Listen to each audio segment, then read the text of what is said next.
चॅनलवरती सर्वांचं स्वागत आहे. तुम्ही चॅनल नवीन असाल तर कृपया सबस्क्राईब करा. तसं आपलं टेलिग्राम चॅनल देखील MPSC बूस्टर त्याची डिटेल्स तुम्हाला डिस्क्रिप्शनमध्ये मिळतील. तर त्या लिंकवरून तुम्ही आपला टेलिग्राम चॅनलसुद्धा जॉईन करा. आणि आज आपण एका महत्त्वाच्या विषयावरती बोलणार आहे की राज्यसेवा पूर्व परीक्षेची झाली. त्याच्यामध्ये अप्रोच आणि लॉजिक याचा रोल काय होता? खरोखर तिथे चाललं का? आणि खूप जण म्हणतात की यावेळेस चाललं नाही किंवा ऑल द अबोव फार नव्हते. तर रिॲलिटी काय बघणार आहोत. मग ते अप्रोच लॉजिक ज्यांनी वापरलं त्यांना फायदा कुठल्या कुठल्या प्रश्नांमध्ये झाला, त्याचा कट ऑफवर काय परिणाम होईल, तसेच हे का करायचं, तर कंबाईन पूर्व परीक्षा जी येणार आहे मग त्याच्यामध्ये अप्रोच लॉजिक वापरलं पाहिजे का, का रिस्क आहे का त्याच्यात, या सगळ्या गोष्टी आपण आजच्या व्हिडिओमध्ये बघणार आहे. तुम्हाला व्हिडिओ आवडल्यास लाईक करा ऑल द अबोव. तर किती ऑल द अबोव बसले असते बरोबर ते आपण प्रश्नांना समोर ठेवूनच टॅली करूया. आता इथं बघा आपण स्क्रोल डाऊन करत आहोत की ऑल द अबोव कशाची होती का उत्तर आपण मोजू पण या. आता याच्यामध्ये ऑल द अबोव दिसत नाही, याच्यामध्ये ऑल द अबोव नव्हतं.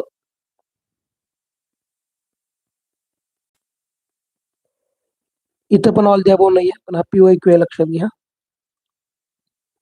त्यावर केवळ ऑल द अबोव बघणार नाही आपण, इतर लॉजिक जे आपण वापरतो अप्रोच लॉजिक मध्ये सगळ्या गोष्टी आपण बघणार आहे की ते चाललंय का इथं, किंवा अननोन प्रश्न जे असतात त्याची उत्तरं कशी मारायला पाहिजे होती, जेणेकरून कंबाईनसाठी आपला एक बेस बनेल.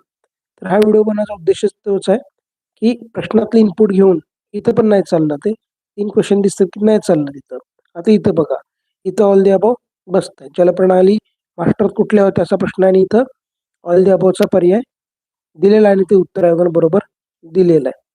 त्यानंतर दोन्ही विधानं बरोबर, इथं पण ऑल द अबोव बसतात.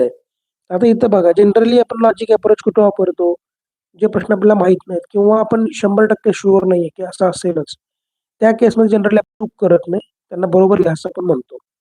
तर इथं ऑल द अबोव बसताना दिसतंय. या दोन हे माहितीचा प्रश्न आहे, पण काय कन्फ्युजन पण या क्वेश्चनला झालं होतं.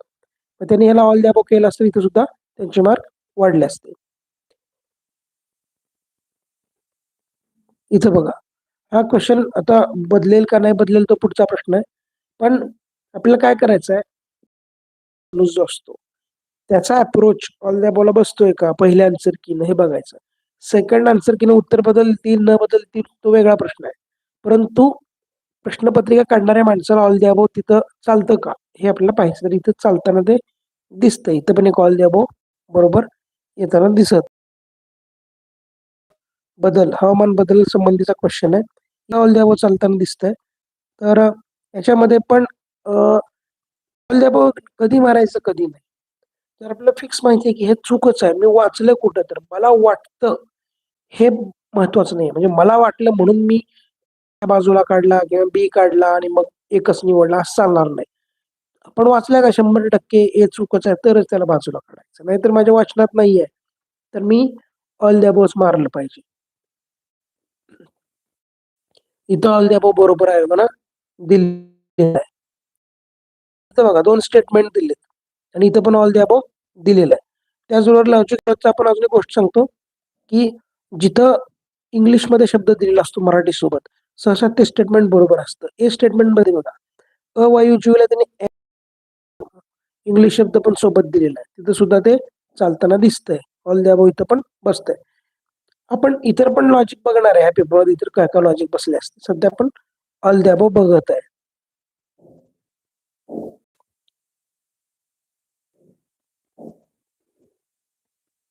इथं बघा, अन्न सुरक्षा मध्ये कुठल्या अवस्थांचा समावेश होतो. ABCD चारही पर्याय आयोगानं बरोबर दिले. म्हणजे इथं पण ऑल द अबोव्ह बसतो.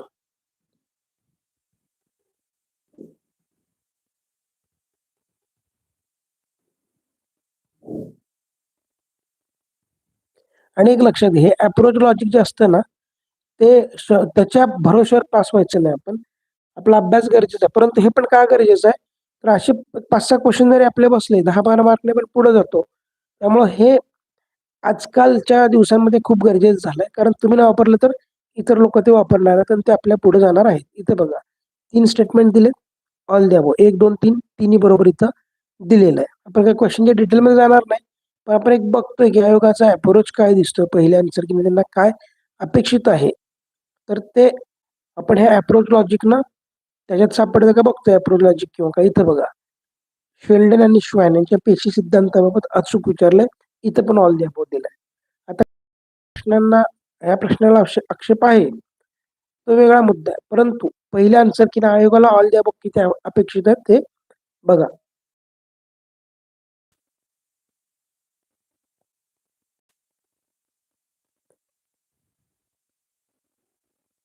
इथं ऑल द अबोव बसत नाहीये.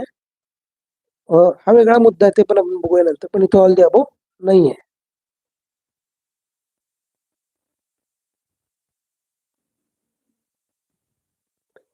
हा पॉलिटिक्सचा भाग चालू होतो. जनरली पॉलिटीमध्ये ऑल द अबोव कमीच असतं, त्यामुळे इथं पण ऑल द अबोव नाही. आणि हा एक बेसिक मुद्दा होता आणि कुठल्याच पर्यंत एबीसीडी सगळेच नाहीये. पर्याय पण तसा नव्हता. केशवानंद भारती याच्यामध्ये ऑल द अबोव पहिलं स्टेटमेंट आयोगानं चुकवलंय. एन रे ते प्रमुख नव्हते. एन रे ऍक्च्युली आणीबाणीमध्ये त्यांना घुसवलं होतं सरन्यायाधीशपदी. सेवा ज्येष्ठता डावलून इतरांची यांना घुसवलं होतं. त्यामुळे हा जनरल अभ्यासाचा भाग होता. इथं ऑल द अबोव दिलेलं नाही. इथं बघा, इथं ऑल द अबोव दिलं. आता मुंबई खटल्याबाबत अनेकांनी आक्षेप घेतलेत. आयोग काय करेल तो पुढचा प्रश्न आहे, परंतु पहिल्या आन्सर की इथं ऑल द अबोव दिसतंय.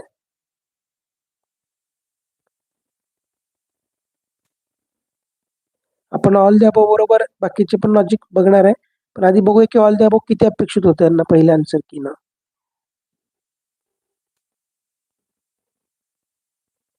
आता चालू घडामोडी फॅक्च्युअल पार्ट आहेत का ऑल द अबोवचे पर्याय फारसे नव्हते. इन जनरल पाहायला गेले ना आपण साधारणतः मी मोजलेत आधी लाईव्ह मध्ये आपला वेळ फार जाऊ नये म्हणून. ऑल द अबोव जे आहेत ना 9 ते 10 क्वेश्चन जे आहेत ते ऑल द अबोव आयोगानं बरोबर दिले. त्यानंतर तीन एक क्वेश्चन असतील, 3 किंवा 4 फार तर, ज्यांचं ऑल द अबोव चूक दिले. म्हणजे समजा 14 पैकी आपण 14 ऑल द अबोव मारले असते तर एक साधारण 10 आपले बरोबर असते, 4 चुकले असते. तर इथं जो बेनिफिट आहे तो खूप मोठा झाला असता. 14 क्वेश्चन चुकले आपले, ते 4 क्वेश्चनचे मार्क सोडा आणि त्याच्यातनं एक मायनस पण होणार आहे. म्हणजे 4 चुकले तर एका प्रश्नाचे मार्क वजा होतात. तर ह्या 14 पैकी 9 प्रश्नांचे नेट मार्क आपल्याला 18 मार्क आले असते. ही गोष्ट लक्षात ठेवा. आता आपण ऑल द अबोव पाहिलं. आता इतर लॉजिक किंवा अप्रोच काय चालतो का बघूया. लॉजिक अप्रोचचे कुठले मुद्दे असतात, आपण काय करायचं असतं, तर प्रश्नामध्ये जी माहिती दिली आहे त्याच्यावरनं काय उत्तर निघतं का, किंवा काही कॉमन शब्दांमुळे उत्तर निघतं का, प्रश्नातले शब्द का, काय प्रश्नातले शब्द आहेत का, किंवा इंग्लिश मराठी असेल. अशा प्रकारचे अनेक लॉजिक अप्रोचचे फंडे आपण वापरले बसतात का बघूया. इथं बघा, टिळक स्कूल ऑफ पॉलिटिक्सची स्थापना कोणी केली, अनेकांचं कन्फ्युजन झालंय. बेसिक आठवायचं होतं लाल बाल पाल, लाला लजपत राय, आणि लोकमान्य टिळक, हे तिघांना लाल बाल पाल म्हणायचे. म्हणजे हे टिळकांसंबंधीची पाल किंवा लाल लजपत राय दोन्हीपैकी एकाने काढलेलं आहे हे लक्षात यायला पाहिजे होतं. 50-50 आपल्याला मारता आलं असतं. असून एक अप्रोच लॉजिक मध्ये सांगतो की आपण पूर्ण नाव जे असतं ते उत्तर मारायचं. काहीच माहित नाही ना, पूर्ण नाव मारा. त्याचबरोबर काय सांगतो आपण, दिलेल्या पर्यायांमध्ये जे फेमस नाव आहे, जे मोठं नाव आहे ते मारा.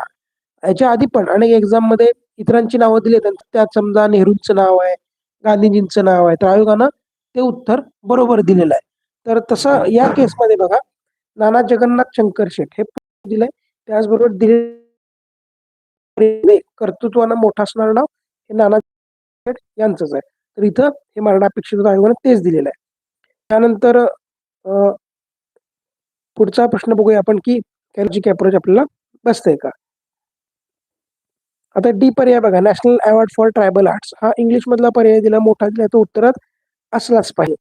आणि त्यांना पद्मश्री दिला होता, तर पद्मश्री असणारा ऑप्शन फक्त पर्याय 3 आहे, तर त्याला घेऊन जायचं. पद्मभूषण दिलाय का नाही दिलाय कन्फ्युजन व्हायचं नव्हतं. तर इथं पण आपलं लॉजिक वगैरे चाललं असतं, जे मला माहिती आहे त्याच्यावरून उत्तर मला येतं का, बाकीचं माहिती असो किंवा नसो.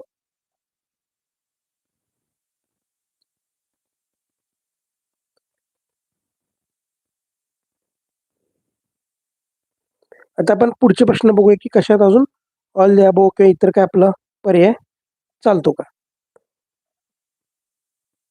आता इथं बघा, 12वा प्रश्न आहे, अब्दुल रज्जाक या प्रवाशानं कोणाच्या कालखंडात भेट दिली होती विजयनगरला.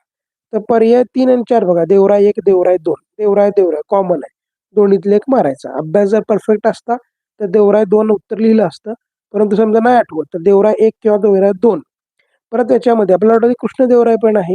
पण याच्यामध्ये बघा देवराय 1, 2 असे सिम्बॉल वापरलेत. रोमन आकडे दिलेत. देवराय 1, देवराय 2 एवढं डिटेल द्यायची काय गरज आहे? त्यामुळे दोन्हीतले उत्तर असायला पाहिजे. त्यानंतर हा पी-वाय-क्यू होता. तर पी-वाय-क्यू पण पाठ पाहिजे आपल्याला. आता नेहरू अहवाल अनेकांना बरोबर आलंय हे. पण लक्षात घ्या, की समजा तुम्हाला येत नाही किंवा नवीन एक वेगळा प्रश्न आला आणि उत्तर येत नाही. तर इथं बघा 2 पर्यायामध्ये स्वातंत्र्य हा शब्द आहे. वसाहतीचं स्वातंत्र्य मिळवणं, पूर्ण स्वातंत्र्य मिळवणं. मग स्वातंत्र्य मिळवणे 2 पर्याय. तर दोन्हीपैकी एक असलं पाहिजे. आता हा 15वा क्वेश्चन बघा. मला जी माहिती आहे त्याच्यावरून आपण उत्तराकडे जात असतो. लोकमान्य टिळकांना मुंबई जोडली, की याचं उत्तर येतंय. त्यानंतर इथं बघा प्रश्नातल्या शब्दावर फोकस करायचा आणि पर्यायातल्या शब्दांवरती फोकस करायचा आपण सांगतोय. तर इथं बघा उदरनिर्वाह शेती. उदर म्हणजे पोट. पोट भरण्यापुरती असते उदरनिर्वाह. त्याच्यामध्ये काही शेतीचा फार विस्तीर्ण आकार वगैरे नसतो. तर त्यामुळं ते विस्तीर्ण आकार आणि उदरनिर्वाहक हे परस्पर विरोधी आहे. त्यामुळं सी हे वैशिष्ट्य त्याचं नसणार आहे. आणि सीला आपण धरलं की उत्तर येतं. त्याचबरोबर इथं बघा की उदरनिर्वाह शेती छोटी असते. जास्तीत जास्त उत्पादन काढायचा प्रयत्न करतो. अभ्यासाचा भाग होता तरी पण एखाद्याला आलं नसतं. तर असे परस्पर विरोधी शब्द दिसतात का बघायचं. म्हणजे कंबाईनला आपण अशा पद्धतीने प्रश्न वाचू शकतो. कंबाईन किंवा कुठली पण एक्झाम घ्या. तिथं जर आपल्याला काही येत नसेल तर अशा गोष्टी आपण तिथे यूज करू शकतो. त्यानंतर इथं बघा कोणता नागरी वस्तीचा आकृतीबंध नाही. बुद्धिबळाच्या पटासारखं एवढे डिटेल दिलंय. म्हणजे हे बरोबरच नाही. सहसा असं चुकवत नाही आयोग. इथं भारताला जिम कार्बेट जोडायचं आपण. त्यामुळे 2 पर्याय तर इथं आपण सहज बाजूला काढू शकतो. आणि अमेरिकेचं ग्रँड कॅनियन जर जोडलं, हा पी-वाय-क्यू होता. काही ठिकाणी विचारलं होतं ग्रँड कॅनियन दरी वगैरे. तर ते मारलं असं उत्तर आलं असतं. आता इथं बघा सिंधुदुर्ग, रायगड जवळ-जवळचे जिल्हे दिलेले आहेत. तर दोन्हीपैकी एक मारायचं होतं. आता परस्पर विरोधी स्टेटमेंट बघा. 20 क्वेशन नंबर 20 जो आहे, त्याच्यामध्ये दुसरं स्टेटमेंट म्हणतोय, की जलजन्य खडकाचे गुणधर्म होते ते कठीण असतो आणि चौथं स्टेटमेंट म्हणतो, की तो मृदू असतो. म्हणजे दोन्हीपैकी एक उत्तर असणार आहे. तर दोन्हीतलं एक मारायचं होतं. तर एकतर तो कठीण असेल किंवा मृदू असेल. दोन्ही एकदाच तो नसणार आहे. इथं बघा मृत्यूदर जो आपला उत्तरोत्तर भारतानं प्रगती केली आरोग्य व्यवस्थेमध्ये. त्यामुळे मृत्यूदर जो आहे तो लेटेस्ट इयरला कमी पाहिजे. हे जरी लॉजिक वापरलं असतं इथं उत्तर आपलं बरोबर आलं असतं. आता 22वा क्वेश्चन जो आहे तो वरीलपैकी सर्व आयोगाने दिला नाही. का नाही दिला? तर हा याच्यामध्ये जर आपण बघितलं असतं नदी, डोंगररांगा, रेल्वे मार्ग याच्यामुळं घराचे समूह जे ते दूर अंतरावरती असतात. पण बेसिक ज्याचा अभ्यास आहे त्याला माहिती आहे की बाबा रेल्वे मार्ग, रस्ते यांच्या कडेला सुद्धा वस्त्या बसलेल्या असतात. त्यामुळं सी स्टेटमेंट चुकीचं होतं. आता सिंधूची उपनदी विचारली. सोनगंगेची उपनदी त्यामुळे ती गेली किंवा अ, रावी, बियास, चिनाब ह्या जवळ-जवळच्या नद्या आहेत. सोन खूप खाली कुठं तर आहे. त्यामुळे तसंही मार्क लागतं. थेट जरी माहीत नाही, तरी असा थोडाफार अभ्यासाचा वापर करून आपण इथं उत्तरापर्यंत जाऊ शकतो.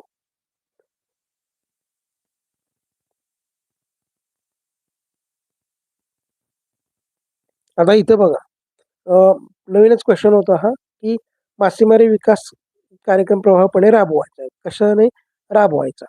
तर इथं बघा आपण म्हणतो की जे नॅशनल फिशरीज डेव्हलपमेंट बोर्ड असतो, तो डेव्हलपमेंटसाठीच असतो. नावातच आहे मासेमारी विकास कार्यक्रम. म्हणजे बी फिक्स उत्तरात आलं पाहिजे. बरोबर. मग चौथा पर्याय आपण ह्यातनं बाजूला काढू शकतो. त्यानंतर मासेमारी विकास करायचा आहे. तर जे काही हे जे आहेत बंदरांचा विकास करायला पाहिजे, मासेमारी बंदरांचा. ह्याच्यात पण विकास शब्द आहे बघा, विकास. म्हणजे तो पण प्रश्नात शब्द इथंही शब्द आहे, तो पण आला पाहिजे. आणि बी असणारा पर्याय एकच आहे. पर्याय क्रमांक 3. म्हणजे हे कुठं वापरायचं आहे? जे मला काहीच माहीत नाही समजा आणि उत्तर मारायचंच आहे. तर ज्या पर्यायात प्रश्नातले शब्द असतात ते सहसा बरोबर असतात. हे जुन्या पेपरच्या अनुभवावरून आपण सांगतो आणि ते इथं पण लागू होताना दिसतंय.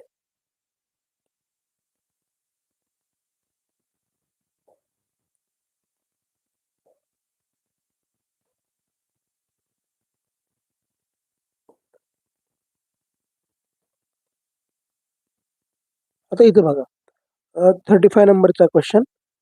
त्याच्यामध्ये 2 पर्याय, पर्याय क्रमांक 1 आणि 3 मध्ये दोन्हीमध्ये नायट्रोजन ऑक्साईड शब्द आहे. म्हणजे 2 पर्याय असे की जिथं सारखे-सारखे शब्द आहेत. मग इतर 2 आपण थेट उडवू शकतो. हे जर तुम्हाला काहीच माहीत नाही आणि तरी उत्तर मारायचं आहे. तर इथं बघा नायट्रोजन ऑक्साईड 2 पर्याय दोन्हीतले एक तुम्हाला मारायचे. रिस्क घ्यावी लागणार आहे. 4 चुकले तर एकाचे मार्क चालणार. असं सध्या सिस्टम आहे. त्यामुळे मुलं रिस्क घेतात तर आपल्याला सुद्धा घ्यावी लागते. पण ह्यात एक लक्षात घ्या, लॉजिक अप्रोच तुम्हाला आपण सांगितलं की ऑल दॅमो मारले असते तर नेट 9 बरोबर आले असते, -1 18 मार्क वाढले असते. हे जरी खरं असलं, मेन अभ्यास लागतोय लक्षात घ्या. हे आपल्याला जे काहीच माहीत नाही त्या केसचं आपण बोलतोय. त्यानंतर नाहीतर असं नाही की फक्त मी जातो आणि अप्रोच मारतो, असं होत नाही. अजून एक आपण लॉजिक अप्रोचचे आपल्या बॅचेस घेतले. त्यात सांगितलं होतं की पर्याय जो आहे ना, माहीत नाही समजा आखाड्याचा क्वेश्चन आहे, तर रेंजमध्ये उत्तर मारायचं रेंजमध्ये. रेंज म्हणजे काय? समजा दिलेले पर्याय असे आहेत 10, 20, 30, 40 असे 4 पर्यायामध्ये आकडे दिलेत 10, 20, 30, 40. रेंजचा आपली थिअरी काय? सगळ्यात स्मॉल आकडा आणि सगळ्यात मोठा आकडा बाजूला काढायचा. उरलेल्या 2 आकड्यामध्ये उत्तर तुम्हाला मारायचं. आता इथं बघा 37 क्वेश्चन. त्याच्यात सगळ्यात लहान आकडा कुठला आहे? पर्याय क्रमांक 2 3.5 ते 5 त्याला बाजूला काढा. त्यानंतर मोठा आकडा कुठं आहे? 4.5 ते 5.5 पर्याय क्रमांक 4 त्याला बाजूला काढा. उरलेले जे 2 पर्याय आहेत त्यात कुठलातरी एक मारा. आता काही लोकांचं म्हणणं आहे की फायनली की हा बदल होईल. ती गोष्ट वेगळी. परंतु माइंडसेट काय असतो पेपर काढणाऱ्यांचा, तो जर आपण पाहिला तर रेंजमध्ये उत्तर आपण मारू शकतो. ही गोष्ट लक्षात ठेवा. आता 38 नंबरचा क्वेश्चन बघा. ज्यांचा मुख्य परीक्षेचा अभ्यास होता त्यांना हे उत्तर सहज आलं असेल. पण ज्यांना नवीन होता किंवा अशा प्रकारचे नवीन क्वेश्चन आले समजा त्याचा अभ्यास नाही कसं मारायचं? पर्याय 3 आणि 4 मध्ये बघा. एकीकडे म्हणतंय मोठे उद्योग आणि दुसरीकडे म्हणतंय लघु उद्योग. उद्योग कॉमन आहे. किंवा मोठे किंवा लघु म्हणजे हे कुठल्यातरी एकाशी संबंधित असणार आहे. नाहीतर एवढं कशाला देत बसला असता मोठे उद्योग, लघु उद्योग. त्यामुळे दोन्हीतलं एक उत्तर असणार आहे. आता 39 क्वेश्चन बघा. आपण रेंज म्हणतो, रेंज मारायची. त्याचा अभ्यास होता त्यालाच उत्तर आलं 1952. आपण म्हणतो की सगळ्यात छोटा नंबर काढायचा, सगळ्यात मोठा नंबर बाजूला काढायचा. त्याच्यात सगळ्यात लहान कोण आहे? 1950, 1952, 1960, 1981 मध्ये 1950 लहान आहे. त्याला बाजूला काढा. सगळ्यात मोठा कोण आहे? 1981 त्याला आपण बाजूला काढा. मग उरले 2 50 आणि 60. तुम्हाला जो नंबर मारायचा तो तुम्ही इथं मारू शकता आणि मग इथं रेंज थिअरीने आपलं उत्तर बरोबर चान्सेस येतात. आता डिटेलमध्ये आपण प्रत्येक प्रश्नाच्या जात नाही, परंतु एक लक्षात घ्या की काही क्वेश्चन आपल्याला दिसतायत की थेटपणे अप्रोच लॉजिक आपण मारू शकतो. कमी वेळामध्ये सुद्धा आपण हे बघून सांगतोय. आता इथं बघा पॉवर्टी ग्राफ बेसिक कन्सेप्ट आहे. पण समजा माहीत नाही. तर इथं बघा 2 आणि 3 मध्ये काय? उत्पन्नाची तूट भरायची किंवा उत्पन्नात वाढ करायची. उत्पन्न हे 2 आणि 3 पर्याय आहेत बघा. पर्याय 1 मध्ये उत्पन्न नाही आहे, कॅलरी आहे. परंतु 2 आणि 3 मध्ये उत्पन्न आहे. चौथा तर यापैकी नाही. म्हणजे उत्पन्न हे दोन्ही पर्याय दिले याचा अर्थ दोन्हीपैकी कशात तरी उत्तर असलं पाहिजे. हे आपल्याला क्लिक व्हायला पाहिजे. आता इथं बघा कॉमन जेव्हा कुठले इयर विचारतात ना, योजनांची इयर्स वगैरे, तर कॉमन इयर आहे का बघायचं. 2015 2015 इथं कॉमन दिसतंय. तर आयोगाने तेच उत्तर दिलं. त्याचबरोबर 2015 कॉमन आहे आणि 22 जानेवारी कॉमन आहे. इतर 3 पर्यायात 22 जानेवारी आहे. त्यामुळे 22 जानेवारी कॉमन पकडायचं आणि इयर 15 कॉमन आहे म्हणून हे 22 जानेवारी 2015 थेट उत्तर येतं. योजनांची इयर्स विचारले, कॉमन पर्याय बघा. त्याचबरोबर लक्षात घ्या काही कायदे पास झालेले इयर्स वगैरे आयोग विचारतात किंवा काही असे इयर्स विचारतात. जनरली ना 15 ऑगस्ट आणि 26 जानेवारीचं उत्तर नसतं. कारण त्या दिवशी काय आपली संसद चालू नसते. पण काही योजनांची घोषणा मात्र 15 ऑगस्टला लाल किल्ल्यावरनं पंतप्रधान करत असतात. ते ही गोष्ट लक्षात ठेवा. तुम्हाला व्हिडिओ आवडल्यास तुम्ही लाईक करू शकता. आपण अजून पुढे बघणार आहे. चॅनल सबस्क्राईब सुद्धा करा. आपलं एमपीएससी बूस्टर टेलिग्राम चॅनल आहे. ते देखील तुम्ही जॉईन करा. तसंच मुख्य परीक्षेचे आपण काही बॅचेस पण घेतो आता. पॉलिटी पार्ट 2 ची बॅच आहे. 100हून अधिक मार्क त्यात कव्हर होणार आहेत. तसे इतिहासाची बॅच आहे. इतिहास सगळ्याच एक्झामला तुम्हाला फायदा होईल. ते देखील तुम्ही जॉईन करू शकता. एमपीएससी बूस्टर आपलं टेलिग्राम चॅनल आहे. त्याच्यावर तुम्हाला डिटेल मिळते. आता इथं बघा पुढचा क्वेश्चन बघूया की आपल्याला काही कॉमन किंवा जे काही आपण लॉजिक अप्रोच म्हणतो ते बघून काही सापडतं का बघूया. आता हा बेसिक क्वेश्चन होता 50वा. सहज वाचला तरी आला असता. आता 51वा क्वेश्चन. अनेकांना कन्फ्युजन झालं. 0 लिहायचं का गुरुत्वाकर्षण एवढे त्वरण लिहायचं? तर सायन्सचं आपण अनेकदा बघितलंय. आपल्या पीएक्यू लॉजिक बॅचमध्ये सुद्धा. काय माहीत नाही तर मोठं पर्याय मारा. इथं बघा गुरुत्वाकर्षण एवढे त्वरण किती मोठा पर्याय दिला equal to acceleration due to gravity. काहीच मारायचं नाही, मारा बरोबर बसतो आणि उत्तर आहे ना तेच दिलेलं आहे. तर बर्नौली समीकरण कुठं वापरत नाही असं दिलंय. विविध पंप, प्रवाहाची गती, वेंचुरी पंप हे माहितीये का इथं कुठं वापरतात का नाही मला माहितच नाही. तर कशाला चूक म्हणायचे, सगळीकडेच वापरतात म्हणायचं. तर वरीलपैकी कोणतेही नाही हे उत्तर मारायचं. ऑल द अबोव्ह मध्ये हा एक क्वेश्चन बसला. त्याच्यावर आपण म्हणतो की रेंज मारायची बरोबर आहे, पण कधी कधी ना असे खूपच हटके आणि वेगळे ऑप्शन असतात ना, सहसा ते मारायचं. तर रेंज मारलीस तर हा क्वेश्चन चुकला असता. लॉजिक अप्रोच काय प्रत्येक वेळेस बरोबर येईल असं नाहीये, ते रिस्कच असते. इथे रेंज चुकली असती, परंतु मला असं वाटतं की रेंजच मारायला पाहिजे. आपला जो अप्रोच आहे ना तो सहसा बदलायचा नाही, की इथं रेंज मारतो मग इथं काहीतरी वेगळं मारतो असं नाही. एका दुसरा चुकेल आणि काही तुमचे बरोबर पण येतील. पण सहसा तुम्हाला त्याचा फायदाच होईल असं दिसतंय. पण शेवटी ही रिस्क ही गोष्ट लक्षात ठेवा. इथं ऑल द अबाउट दिला वगैरे आपण बघा पाहिलं. आता इथं बघा 56वा क्वेश्चन बघा. क्ष किरण याच्यामध्ये क्ष नंतर असं आयोगाने डॅश दिलंय डॅश. आयोग असं डायरेक्ट क्ष किरण पण लिहू शकला असता. डॅश नाही तर काही फरक नसता पडला. पण उत्तर तेच आहे. उद्या कोणी काय आक्षेप घेऊ नये किंवा काय करू नये हे फार डिटेलमध्ये देतं. अनेकांचं युव्ही रेज, अल्ट्राव्हायोलेट रेज आणि एक्स रेज मध्ये कन्फ्युजन झालेलं असू शकतं. पण इथं काय केलं आयोगाने मराठीमध्ये किंवा इंग्लिशमध्ये सुद्धा क्ष नंतर आयोगाने कसा डॅश दिलाय. मग ते उत्तर आहे. तर जनरली असं असतं ते उत्तर असतं त्याला फुल असं एक्सप्लेन करून सिम्बॉल वगैरे यूज करून दिलेलं असतं. तिथं क्ष किरण असं डॅश करून आयोगाने उत्तर दिलेलं आहे. आता 57चा क्वेश्चन बघा. इथं बघा माहित नाही काय पण दोन पर्याय बघा. ट्रिटी ट्रिटी कॉमन आहे. पर्याय क्रमांक 1 आणि 2 मध्ये ट्रिटी ट्रिटी असे दोन वर्ड दिसतात. युरोमॅक्सिस ट्रिटी काय आणि अल्टरनेट ट्रिटी सी. ट्रिटी ट्रिटी असणारे दोन पर्याय दोन्हीतले उत्तर मारायचं होतं. हे आता ह्याच्यामध्ये पण 59 क्वेश्चन आहे ना, ए बी परस्पर विरोधी आहे, दोन्हीतले एकच येणार आहे. सी डी परस्पर विरोधी आहे, दोन्हीतले एकच पर्याय येणार आहे. मग एक तर ए बी तर बरोबर येणार नाही, कारण ते परस्पर विरोधी. ए बी ला बाजूला काढा.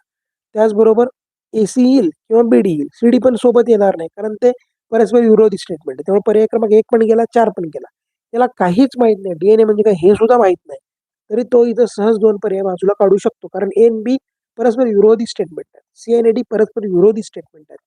जे स्टेटमेंट परस्पर विरोधी असतात ते कधीच एकत्र येत नसतात. त्यामुळे ए बी एकत्र असणार पर्याय 1 गेला, सी डी एकत्र असणार पर्याय 4 गेला. हे जे लॉजिक अप्रोच आहे ना, हे सगळ्या एक्झामला आपल्याला कामी येऊ शकतं.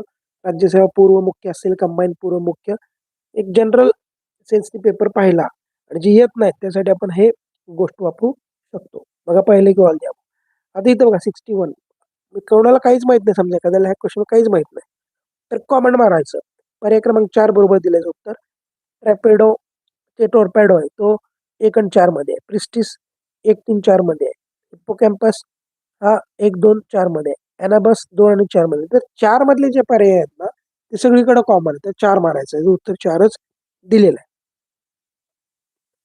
आता इथं बघा खसखसीचे झाड कसं वेगळं वाटतं. हेमचे झाड, कोकाचे झाड, बाजरा. तर झाड झाड कॉमन आहे आणि खसखसीचे झाड, तर याचं उत्तर ते खसखसीचे झाड दिलंय.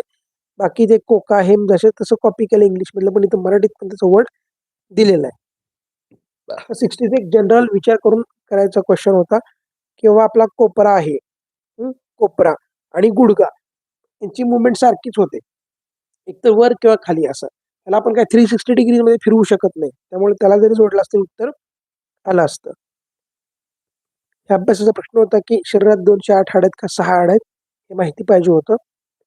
जे पुस्तकातलं आहे ना तिथं ऑल द अबोव्ह वगैरे मारणं चुकीचं आहे, कारण ते आपल्याला पाठच पाहिजे, तेवढा आपला अभ्यास असलाच पाहिजे. इथं बघा हा पियोग्यपणाचा आणि जनरल आहे की बाबा अभिक्रियकाच्या सहती प्रमाणात अभिक्रियेचा दर बदलतो. म्हणजे जे काही अभिक्रिया असणारे घटक आहेत ते वाढले की अभिक्रियेचा दर पण वाढतो. म्हणजे समजा पेट्रोल जाळालं, जास्त पेट्रोल टाकलं एखाद्या लाकडं जळताना तर ते लाकडं फास्ट जळतील असं याचं मिनिंग होतं. आणि तापमान वाढवलं तर अभिक्रियेचा दर वाढणारच आहे. त्यामुळं हे पण एक जनरल सेन्सचा क्वेश्चन होता. आता हे जमिनीचं उदासीनीकरण टाळायचं, त्यामुळे चुन्याची निवळी हे बरोबर आहे. मिल्क ऑफ मॅग्नेशिया पोटात जर ते ऍसिड जास्त झालं तर ते यूज करतात. आता काही लोकांनी याला आक्षेप पण घेतलाय, पण ठीक आहे. पण आयोगाला काय अपेक्षित आहे पहिल्या की नुसार त्या पेपर बनवण्याचा माइंडसेट काय, तो इथं वर्डवर फोकस करून आपल्याला तो ओळखायचा आहे. म्हणजे क्वेश्चन वाचताना प्रत्येक वर्ड नीट वाचणं गरजेचं आहे. शेतजमिनीचं अंमलाचं उदासीनीकरण आज त्यांनी विचारलेलं आहे.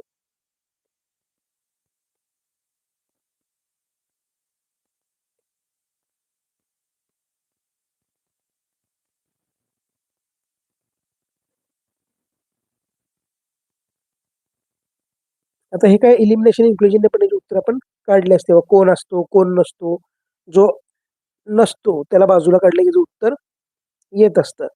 तर याच्यामध्ये काय राज्यसभेतले लोक नसतात. त्यामुळे सीला बाजूला काढलं उत्तर बऱ्यापैकी आलं असतं. पंतप्रधान, विरोधी पक्षनेता आणि एक कॅबिनेट मंत्री असतो. म्हणजे जे माहिती आहे त्याच्यावरून आपण उत्तर काढू शकतो. मग आता एन रेचं सांगितलंय काय अभ्यासचा मुद्दा होता की बुक मधला पण आहे ते पाठच पाहिजे होतं आपल्याला. आता हे तर बघा कॅग मध्ये कन्फ्युज नाही व्हायचं. कॅग काय निधी बाळगत नाही. तो निधी कसा वापरला काय ह्या गोष्टी बघतो. कॅगचा काय संबंध नसतो याच्यामध्ये.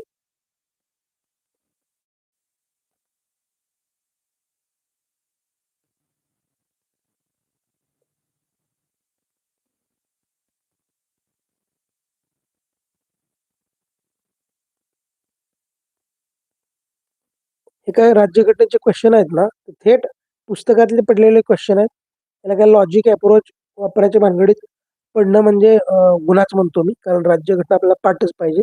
आधी इथं आकड्याचा क्वेश्चन आहे. समजा माहित नाही रेंज मारा म्हणतो आपण. तर स्मॉलेस्ट आकडा 63 आहे याच्यामध्ये आणि बिगेस्ट नंबर जो आहे तो 93 आहे.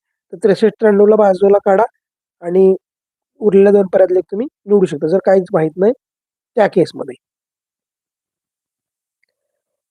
आता इथं बघा स्टेटमेंट ए मध्ये खूप डिटेल दिलं की 52 ला आली, हे आली. ए बरोबर दिलंय. बरं काय माहित नाही. डी मध्ये बघा. डी मध्ये दिलं की मावळणकर उपसभापती होते. ते चूक आहे. ते सभापती होते. डी ला बाजूला काढायचं होतं.